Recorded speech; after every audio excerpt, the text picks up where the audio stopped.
দই দই ভালো দই।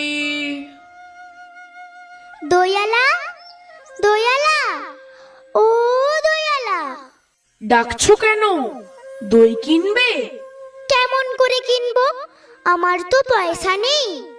কেমন ছেলে তুমি, কিনবে না তো আমার বেলা বইয়ে দাও কেন?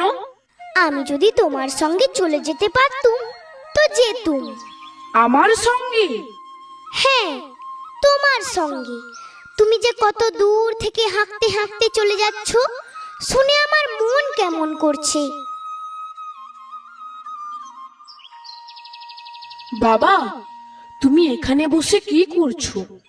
কবিরাজ আমাকে বেরোতে বারণ করেছে, তাই আমি সারাদিন এখানেই বসে থাকি। আহা, বাছা তোমার কি হয়েছে?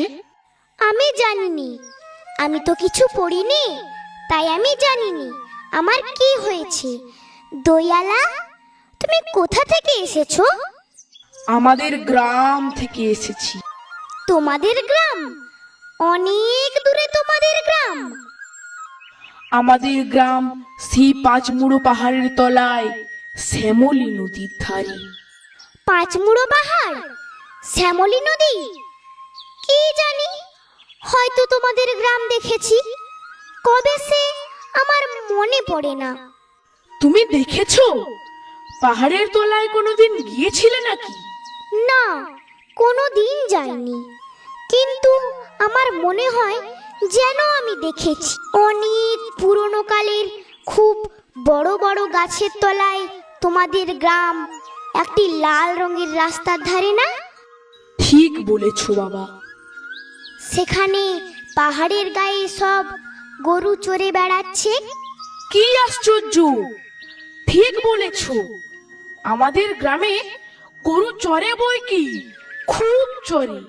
মেয়েরা সব নদী থেকে জল তুলে মাথায় কলসি করে নিয়ে যায়, তাদের লাল শাড়ি পরা। বাহ বাহ, ঠিক কথা। আমাদের সব গয়লা পাড়ার মেয়েরা নদী থেকে জল তুলে তো নিয়ে যাই, তবে কি না তারা সবাই যে লাল শাড়ি পরে তা নয়। কিন্তু বাবা, তুমি নিশ্চয়ই কোনোদিন সেখানে বেড়াতে গিয়েছিলে। সত্যি বলছি দয়ালা, আমি একদিনও যাইনি। কবিরাজ যেদিন আমাকে বাইরে যেতে বলবে, সেদিন তুমি নিয়ে যাবে তোমাদের গ্রামে।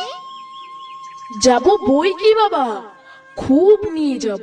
আমাকে তোমার মতো ওই রকম দই বেচতে শিখিয়ে দিও, ওই রকম বাঁক কাঁধে নিয়ে, ওই রকম খুব দূরের রাস্তা দিয়ে। মরে যাই, দই বেচতে যাবে কেন বাবা? এত এত পুঁথি পড়ে তুমি পণ্ডিত হয়ে উঠবে। না না, আমি কখনো পণ্ডিত হব না। আমি তোমাদের রাঙা রাস্তার ধারে, তোমাদের বুড়ো বটের তলায় গোয়ালপাড়া থেকে দই নিয়ে এসে দূরে দূরে গ্রামে গ্রামে বেচে বেচে বেড়াবো। কি রকম করে তুমি বলো?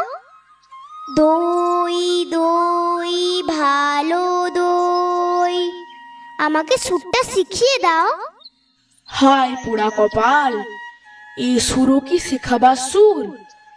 না না, ও আমার শুনতে খুব ভালো লাগে। আকাশের খুব শেষ থেকে যেমন পাখির ডাক শুনলে মন উদাস হয়ে যায়, তেমনি ওই রাস্তার মোড় থেকে ওই গাছের সারির মধ্যে দিয়ে যখন তোমার ডাক আসছিল, আমার মনে হচ্ছিল, কি জানি কি মনে হচ্ছিল। বাবা, এক ভাঁড় দই তুমি খাও। আমার তো পয়সা নেই। না না না না, পয়সার কথা বলো না। তুমি আমার দই একটু খেলে আমি কত খুশি হব। তোমার কি অনেক দেরি হয়ে গেল? কিচ্ছু দেরি হয়নি বাবা, আমার কোনো লোকসান হয়নি। দই বেচতে যে কত সুখ, সে তোমার কাছ থেকে শিখে নিলুম।